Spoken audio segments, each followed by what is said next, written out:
So we have a lot to talk about from this Packers versus Ravens game, the final preseason game for the Packers.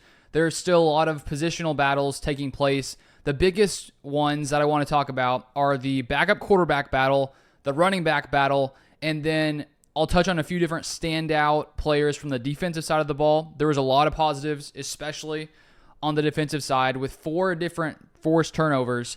And then we'll talk about the kicker situation. It ended really poorly today with Anders Carlson. So we'll touch on all of that in this video. If you guys are new here, I put up Packers content pretty much every weekday, usually twice a day. And so if you don't want to miss any Packers content, Packers news, make sure you turn on the post notifications. And if you use Twitter, I'm on there, so you can follow me for more Packers info over there. Luke Beller3 is my username on Twitter/X. So today, all in all, much better day than last week against the Broncos, because if you watched that game against the Broncos last, Sunday, like me, you probably wish you had just forgotten that the game had happened. It would have been a little easier to just not even witness what took place last week. But today it was much better. The Packers won the game 30-7. Of course, preseason games scores don't necessarily matter, but it gives you a good indication of what really happened today. All these guys, a lot of guys on the Packers team really fighting for their careers, fighting for roster spots. Some of these guys are going to get cut, maybe end up on other teams. Other guys will probably be signed to the practice squad, and some of them will be some of the final players on this Packers 53-man roster. And so the biggest thing today was 38 Packers players rested. So it was no starters really out here playing for the Packers, mainly fringe roster guys and other guys who will not make the roster. It's hard to tell with some of it because some of the players are injured. One guy like A.J. Dillon, who did miss last week's game, at first didn't realize it was an injury. Now we know it's a stinger. We don't know how long he's going to be out, and so he was missing today's game as well. But 38 Packers players did not start. First off, I want to start with the Packers backup quarterback battle. Sean Clifford versus Michael Pratt. So Sean Clifford was the one who started out there this week, and it wasn't a great start. He started off 1 for 7. The Ravens defensive line was definitely getting lots of pressure. He was getting pressured back there in the pocket, but he was still struggling. 1 for 7, 1 ball was dropped, 1 was a throwaway, and then 1 he tried to target Bo Melton, and Melton was just completely covered. And so not a great start for Sean Clifford. Then Michael Pratt came in. I think it was after the first 2 series, and he was looking really, really good. He ended up throwing a beautiful touchdown pass to Bo Melton. I believe it was 18 yards. It was sort of like a back shoulder type throw where Pratt just stands back there, dials it in, pretty much puts it where only Bo Melton can grab it. It was a beautiful catch by Bo Melton for the touchdown.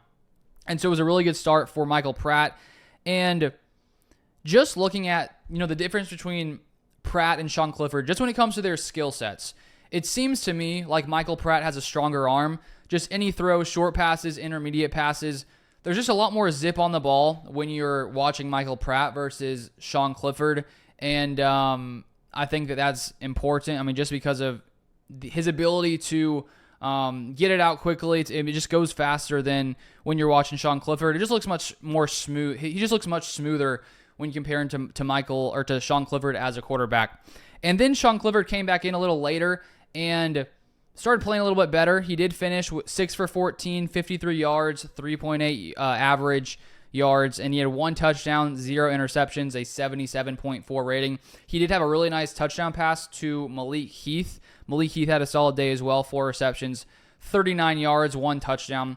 So it wasn't a great day from Sean Clifford, but if you look to Michael Pratt, it was a very, very good day until he threw a really bad interception.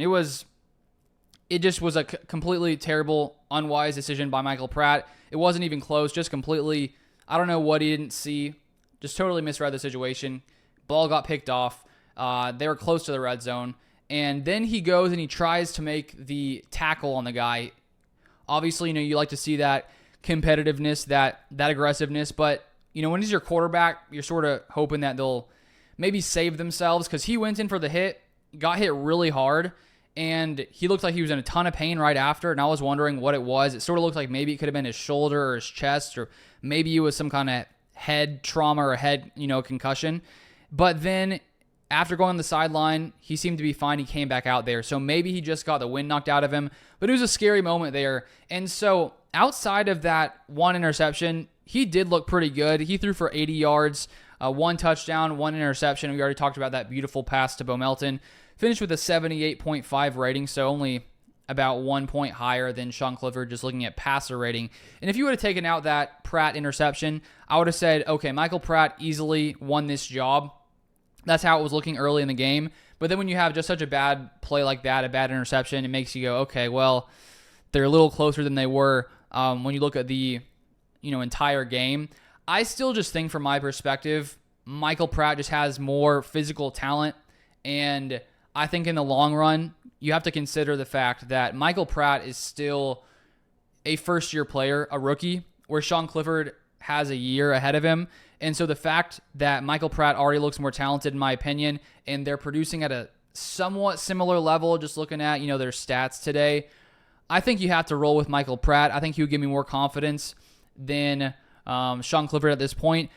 I don't know if that's what the Packers will do because Sean Clifford does have more experience in this offense, and it could be that because they know he probably knows the offense a little bit better, if if Love were to go down in a game, who do they trust more to run the offense and control the line of scrimmage and, switch up protections, things like that. It still could be Sean Clifford, even though I think Pratt is more talented. So I would go with Pratt, but at the same time, I wouldn't be completely shocked if Clifford didn't somehow win the backup job. And the question becomes, will they keep 2 quarterbacks? Will they keep 3? I just think with the amount of talent you have on this roster, I think you just have to keep 2 quarterbacks. So I would say keep Pratt, release Clifford, and see what happens. Maybe he comes back to the practice squad. That's just my take on that. Now, the other, I would say, most interesting position right now is still the running back position. And what makes this a little bit tricky is the injury situation. We have Marshawn Lloyd, 3rd-round rookie, dealing with a hamstring injury. We still are pretty uncertain as to how long he is going to be out. And we don't know if he's going to be ready for week 1 or if this is an injury that could continue on. And then now as well, another injury to watch in the running back room is A.J. Dillon with a stinger. And with those kinds of injuries, there's just really no clear idea of how long he's going to be out. And it sounds like he got some tests this past week. And the Packers have had not at this point put out the information as to how long he's going to be out. They may not have gotten the results back. I'm not sure. And so there's just a lot of things up in the air in this room because if A.J. Dillon and Marshawn Lloyd are both not going to be able to go week 1, then obviously the Packers can't just roll with Josh Jacobs. So they're going to need to have someone else on this roster. And so that's where it makes this really interesting. Emanuel Wilson started off this game. He finished 11 carries for 52 yards, averaging 4.7 yards a carry. The biggest difference in this game from the last preseason game, when you look at the rushing attack, was the Packers' offensive line was actually getting some push and actually opening up holes for the running backs. Last week, that wasn't really the case. The Broncos did a really good job of stopping the Packers and really pushing the Packers' offensive line around, especially in the running game. And today, the Packers' O-line played really well. You just look at the totals from all these running backs today. 39 carries, 193 yards, 4.9 yards a carry. So pretty much every running back here had a really good day. But Emanuel Wilson to start off, he's probably the guy who I think, if Dillon was healthy, would be competing for that second spot. The Packers may favor Dillon a little bit more because of his experience, because of his pass blocking ability, but it seems like Emanuel Wilson is coming around in that area as well. And so Emanuel Wilson had a really good day.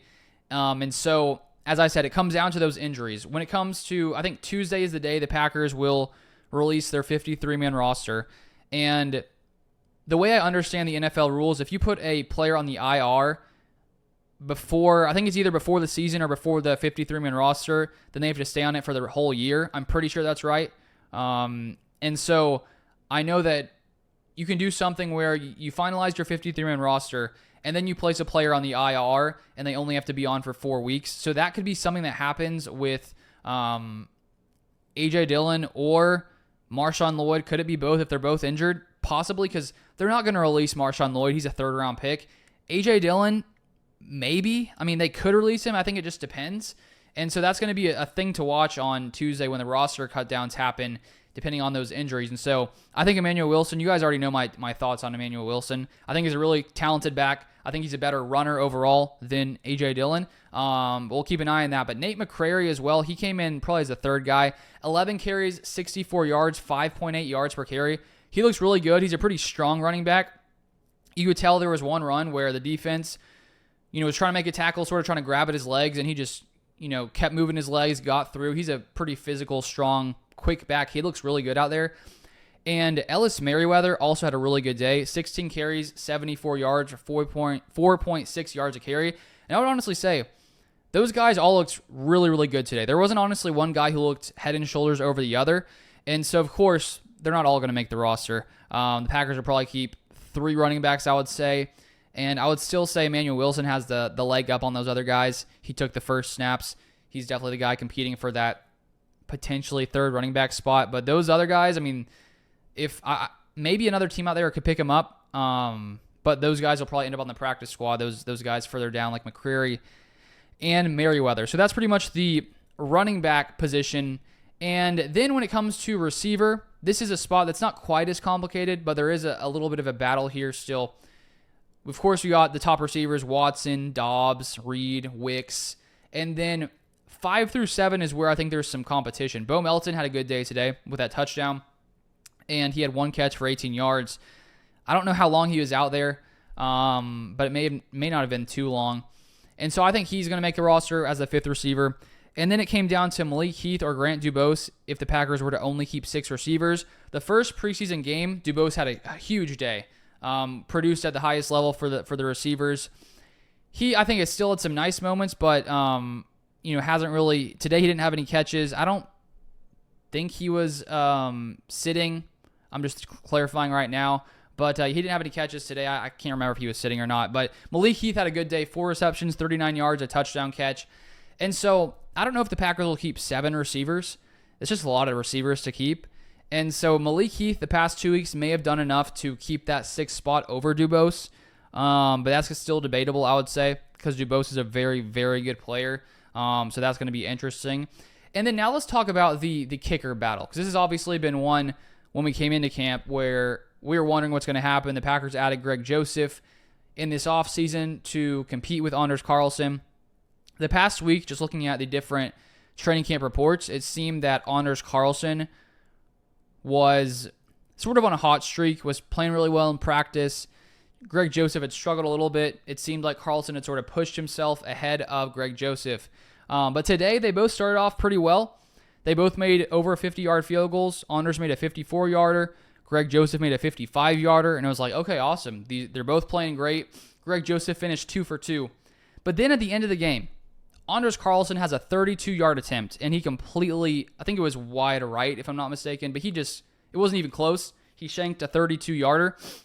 And so at that point, right before that, I was thinking, okay, Anders probably has this job won. He's been better than Greg Joseph. He's been better in the past week or so. And he is the Packers draft pick, so you'd assume they'd lean towards keeping him if there's a similar talent level, I guess you could say. And then he misses a 32-yard field goal. And that's just something you can't have. Because I get, if a guy misses a 48-yarder, you'd hope your guy can make it every time, but still that's somewhat a tough kick. But a 32-yarder, I think that's just mental, because these guys are talented players. Like they can kick it, 50, 60 yards. And so to miss a 32-yarder, it's something we saw from Carlson during the season last year. He would just miss some extra points. Of course, they're longer than they used to be. But that just made things much more tricky. I think if he would have made that kick, he would have been the Packers kicker. That's my take. But if you're Brian Gutekunst and they showed him on the sideline a few times, and you see Anders just miss a 32-yarder, you probably go, oh my goodness. Well, what are we going to do here? Because my guess would be they were leaning towards Anders near the end.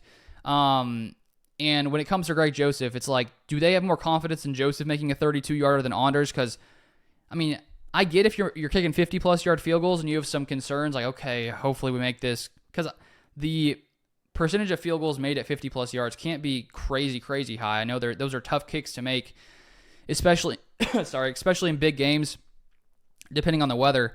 But that's going to make you really have to debate. I still just think that this isn't a great position the Packers are in at kicker. Neither guy really excites me and gives me a lot of confidence. And so with that miss, the Packers may have to go with Greg Joseph here. Maybe they don't. Maybe they trust Carlson more, but I think we saw a lot of inconsistency last year, and if you're missing 32 yarders, that gives me some concern. So still some uncertainty there going into roster cut down day. Now to the defense. This was a very, very good day by the Packers defense. 4 forced turnovers. And that has been one thing that the Packers need to change this year. They were one of the worst teams last year when it came to forcing turnovers. Only had 7 interceptions last year, which was second worst in the entire NFL. And so I think that's an area where they're really going to improve. It sounds like with the way that Jeff Hafley runs a defense, much more aggressive, we should see a lot more interceptions. And throughout this preseason, Jeff Hafley hasn't shown everything. The announcers are talking about it, like John Kuhn. Hafley's not going to go out there and just sort of show all of his looks and allow the Eagles and teams the Packers all face in the first few weeks to get an idea for what he's going to do. So it's been pretty simple coverages, and so I don't think that you can necessarily look at the defense and make a prediction based on what they're going to look like. But to see four turnovers was awesome. This Packers defense was flying around. They were playing really, really good football. You could tell that all these guys were playing for their jobs, which they are in this game. They're playing very, very hard. And so some of the biggest standouts. Biggest one today, Aaron Mosby. He had a sack and forced fumble on one play, just completely clobbered the quarterback. He was about to return it himself, but then Anthony Johnson Jr., safety, comes in, sort of swoops it up, scores a touchdown. They do a Lambeau leap. That was awesome. And then I think it was either the next series or one of the next series, Aaron Mosby drops back into coverage and gets an interception. And so that was awesome to see from him. And he's been a guy that has had some noise throughout training camp, making some nice plays. And so he may be pushing for one of those final roster spots after such a massive day today. Another guy who had a big day was Packers 7th-round corner, Kalen King. He made a lot of really, really big hits.